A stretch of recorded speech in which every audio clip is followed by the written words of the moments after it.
First and second. Clear है? ये दोनों को जब आप आपस में कनेक्ट करेंगे तो देखिए ये आर से कनेक्ट हो जाएगा क्या? अगर आप इसे कनेक्ट करना चाहेंगे तो ये कनेक्ट हो जाएगा R less than S, S less than T. अब ये कंप्लीट हो चुका है हमारा। क्लियर है? आपसे पूछा था पी लेस देन टी, आप देखेंगे तो पी लेस देन टी बिल्कुल सही हो रहा है। फर्स्ट वाले तो कंक्लूजन बिल्कुल राइट है, पी लेस देन टी हो रहा है। एन लेस देन एस ये भी बिल्कुल राइट है, तो आपका जो करेक्ट आंसर बनेगा ये बिल्कुल सी बनेगा, both conclusion is true, both conclusion are true. Clear है? अब समझेंगे कि कैसे ट्रू हुआ है। अब देखिए बहुत सारे बच्चों को डाउट हो सकते हैं, तो इस कंडीशन में आपको मैं बिल्कुल बेसिक से बताने वाला हूं, समझिएगा कैसे। देखिए इन चीजों को अगर ध्यान से समझेंगे तो स्टेटमेंट को मैं दो पार्ट में तोड़ रहा हूं। किसकी वजह से?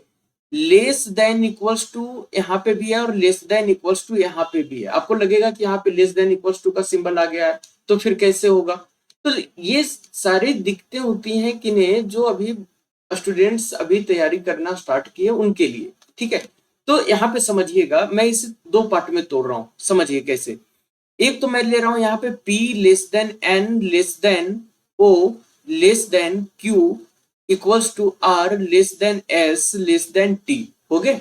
एक बार तो हमने लेस देन का सिंबल ले लिया। सेकेंड टाइम से हमने क्या किया कि P less than N equals to O equals to Q equals to R less than S less than T। अब देखिए तो दोनों कंडीशन में क्या हो रहे हैं, जो P है वो छोटा हो रहा है टी से, हो रहा है ना। ये दो पार्ट में क्यों टूटा?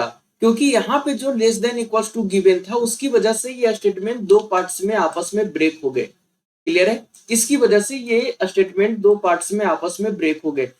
इसीलिए हम आपको क्लियरली समझाने के लिए इस तरीके से हमने यहाँ पे स्टेटमेंट को दो पार्ट में बांट दिया। और दोनों कंडीशन में यहाँ पे आप देखेंगे तो P लेस हो रहा है किससे? टी से, और N भी लेस हो रहा है किससे? S से। So correct answer is option number C.